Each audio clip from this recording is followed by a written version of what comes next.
उत्तराखंड में यूं तो अनेक कलाकार हुए हैं, लेकिन उनमें से कई कलाकार ऐसे हैं जिन्हें एक अलग पहचान नहीं मिल पाई है। उन्हीं कलाकारों में से डॉक्टर राकेश भट्ट, जिन्हें इस वर्ष राष्ट्रपति द्रौपदी मुर्मू द्वारा एएमजे अवार्ड से सम्मानित किया गया। डॉक्टर भट्ट चक्रव्यूह के बेहतरीन गायक होने के साथ ही एक बेहतरीन रंगकर्मी भी हैं। उत्तराखंड की संस्कृति, बगड़वाल नृत्य, नंदा राजात से संबंधित गाने और चक्रव्यूह आदि करने में डॉक्टर भट्ट को महारत हासिल है।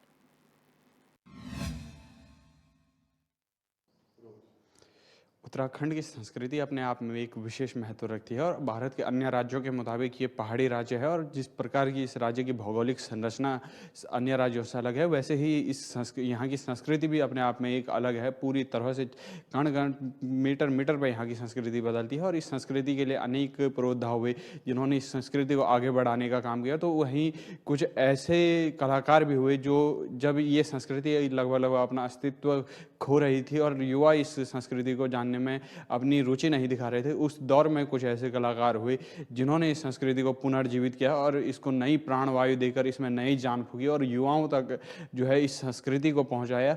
और ऐसे तमाम कलाकार हमारे बीच में हैं, लेकिन उन सब में से अगर मंच सजा हो और उस मंच से भी एक अलग शख्सियत जो निखर कर सामने आती है, जिसको देखने के लिए हजारों की भीड़ लगभग तादाद में खड़ी रहती है और जिनके कंठ से अगर उनके पास हारमोनियम आ जाए तो उनके मधुर कंठ से निकली गज़ल और पांडव लीला सुनने के लिए लोग तरस जाते हैं। और एक मंच अगर उनके पास आ जाए तो एक रंगकर्मी के रूप में वो अलग पहचान बनाते हैं। ऐसे ही शख्सियत हमारे बीच में है। एसएमजे अवार्ड 2023 से सम्मानित डॉक्टर राकेश भट्ट, जो वर्तमान में दून यूनिवर्सिटी में संस्कृति विभाग में प्रोफेसर हैं। सर, स्वागत है आपका। सर, सबसे पहले आपकी जो जर्नी जो रही है उसके बारे में कुछ। धन्यवाद गौड साहब, और एचएनएन समाचार चैनल का मैं आभारी हूं कि जो आप हमारे विभाग तक पहुंचे हैं मेरी खोज करते हुए।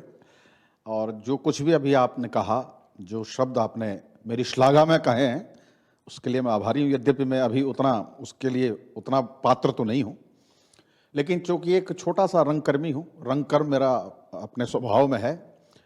बचपन से चलें तो शौकियाना तरह से हमारी ये यात्रा शुरू हुई। रामलीलाओं में, पांडव लीलाओं में, गांव के त्योहारों में, उत्सवों में नाचना गाना लगभग हर उस दौर में सबकी प्रवृत्ति होती थी, हमारी कुछ ज़्यादा थी। और धीरे धीरे देखा कि ये सब जब ये यात्रा ही बन गई है, जीवन का जो मुख्य उद्देश्य है, तो चले आए और आज तक ये यात्रा लगभग मैं ये कह सकता हूँ कि जब से होश संभाला है तब से और अब तक ये अबाध गति से चल रही है। और ख़ास तौर से जो लोक संस्कृति का जब आपने उल्लेख किया है, तो गहरी रुचि बनी है बचपन से ही लोक संस्कृति के क्षेत्र में, जिसमें हमारे पांडवकालीन जो संस्कृतियां हैं, बगड़वाल से जुड़ी हुई जितनी संस्कृतियां हैं, रामलीलाओं से जुड़ी हुई जितनी संस्कृतियां हैं, इसके अलावा जो हमारे लोक गीत हैं, लोक साहित्य है, लोक नाटक हैं, इन तमाम विषयों पर काम करते करते एक ऐसा अनुभव है कि मुझे लगता है कि एक ऐसी हमारी ये खूबसूरत दुनिया है जिस दुनिया के आलोक में उत्तराखंड की इस क्षेत्रीय संस्कृति को विश्व स्तर पर पहचाना जाना चाहिए। पहचाना भी जा रहा है।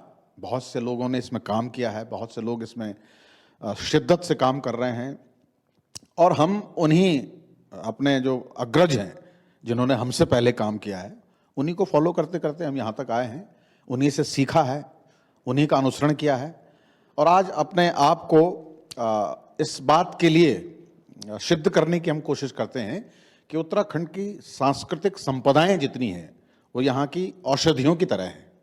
औषधियों से मेरा तात्पर्य ये है कि वो हमारे जीवनदायिनी औषधियों की तरह हैं। जिस तरह से खान पान की संस्कृति है हमारी, जिस तरह से पहनावे की संस्कृति है, जिस तरह से भौगोलिक सुंदरता जिस तरह से है, पर्यावरणीय सुंदरता जिस तरह से है, उसी तरह से वैश्विक स्तर पर यहाँ पर सांस्कृतिक सुंदरता है। तो उस सांस्कृतिक सुंदरता का संरक्षण किया जाना बहुत आवश्यक होता है और उसके लिए ज़रूरी है कि हम लोग समय समय पर उसका डॉक्यूमेंटेशन करें, उसका प्रदर्शन करें। संस्कृति की आपने बात की और जो है चक्रव्यूह के लिए आप विशेषकर प्रसिद्ध हैं और युवाओं में एक चर्चा रहती है कि चक्रव्यूह सुना है तो डॉक्टर राकेश भट्ट। सर, कुछ पंक्तियां उसकी हो जाएं तो चलिए, चक्रव्यूह का आपने उल्लेख किया है, उसको मैं कुछ प्रसंग सुना देता हूँ। जानते हैं कि चक्रव्यूह महाभारत कालीन 13वें दिन के युद्ध की घटना है, जिसमें अभिमन्यु छल से मारा जाता है। और हमारे यहाँ केदार घाटी में इसको बहुत बड़े कैनवास पर किया जाता है। अभिमन्यु युद्ध में जा रहा है और पांडव उसे आशीर्वाद दे रहे हैं। एक बहुत सुंदर मधुर गीत है, हाँ सुनिंदो ना से लाड़ा जागरण तो रे, सुनिंदो ना से लाड़ा जागरण तो रे, तेरो रच पाल बोलो बड़ा भीम जोधा, दृष्ट दुम्न सात्विकी वीर संग मा चलला, बैरियों का चौर छतर भूया बिछे दे, सुनिंदो ना से लाड़ा जागरण तो रे, ये आज होंदो हारुमान यो पंडों को बंसा, तेरा खिलाज कुल के अर्जुन का अंसा, बैरियों का चौर छतर भूया बिछे दे, सुनिंदो ना से लाड़ा जागरण तो रे। चक्रव्यूह का जो कथा गायन है बहुत लंबा है। कुछ प्रसंग ऐसे हैं जो टच करते हैं मुझे व्यक्तिगत रूप से। जैसे इसी चक्रव्यूह में जब अभिमन्यु अंदर गया, यहाँ कम लोग इस तथ्य को जानते हैं कि दुर्योधन पुत्र लक्ष्मण भी मारा गया था, और जिस तरह से अर्जुन को अभिमन्यु का पुत्र शोक हुआ, उसी तरह से दुर्योधन को भी लक्ष्मण का पुत्र शोक हुआ। तो एक गीत बहुत अच्छा इसमें है, ये तेरो लक्ष्मण आज घाती गे, तेरो लक्ष्मण आज घाती गे, तेरो लक्ष्मण राजो आजो स्वर्गवासी हुए गे, तेरो लक्ष्मण आज घाती गे, तेरो लक्ष्मण राजो आजो स्वर्गवासी हुए गे, क्या भी जोग पड़े कन आंध्यारू गे, तेरो लक्ष्मण राजो आजो पांचवा द्वार घाती गे, अधर्म को फल कष्टकारियों दो, अधर्म को फल कष्टकारियों दो, तेरा जिकुड़ा राजो आजो कन चीरो लगी गे। ये गीत है जी सर, बहुत बेहतरीन जानकारी आपने दी है कि जो चक्रव्यूह है उसमें दुर्योधन का पुत्र भी मारा जाता है। ये जानकारी अमूमन किसी के पास होती नहीं है। सर, जो ये परंपराएं हैं, जो ये विलुप्त परंपराएं होती हैं, क्योंकि मैं भी खुद इन चीज़ों से जुड़ा हुआ हूँ, और मैं जब किसी पांडव लीला में आचार्य का काम करने जाता हूँ तो मैंने वहाँ पर देखा है कि लोग जो शास्त्रीय होते हैं उनको ध्यान से नहीं सुनते हैं। आज के युवा पीढ़ी उनको ध्यान में नहीं सुनते हैं, या समझ में नहीं आता है कि ये बोल क्या रहे हैं, जबकि इसके तरफ वो महाभारत की पूरी कहानी बताते हैं। उसको इस मुख्य धारा से कैसे जोड़ा जाए, उन कहानियों को युवाओं तक कैसे पहुँचा जाए? बड़ी महत्वपूर्ण बात कही है आपने कि कथाओं में हम बैठ तो जाते हैं, प्रोग्राम्स में बैठ जाते हैं, लेकिन सुनते नहीं है मन से। मन से न सुनने का एक वजह है कि मन विचलित है।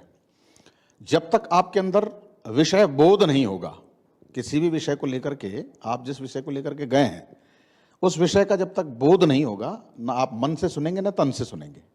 आज के युवा, मैं बार बार हर चैनल पे, हर समाचार के लोगों और अपने आप जैसे पत्रकार मित्रों से बात करता हूं कि हमारा जो आज का युवा है वो अपनी मूल संस्कृति से विमुख है। विमुख होने के उसके अपने अलग अलग वजह हैं। एक तो उसमें अरुचि होना, दूसरा हम जो पीढ़ी हैं, जो हम जिस पीढ़ी के लोग हैं, या तो हम ठीक तरह से उस संस्कृति को उस पीढ़ी तक हस्तांतरित नहीं कर पा रहे हैं। भाषा के स्तर पर, बोली के स्तर पर, संस्कृति के स्तर पर हम हस्तांतरित करने में कहीं असफल हो रहे हैं।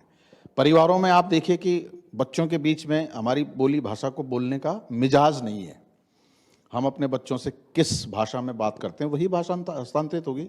गड़वी में बोला तो गड़वी जाली बच्चों में, कुमाऊनी में बोला तो कुमाऊनी जाली बच्चों में, लेकिन क्या है कि हमारे मन में हेय दृष्टि है इस भाषा को प्रति। बच्चों के सामने अगर हमने गढ़वाली बोल दी तो कहीं हमारे प्रति बच्चों की हेय दृष्टि ना हो।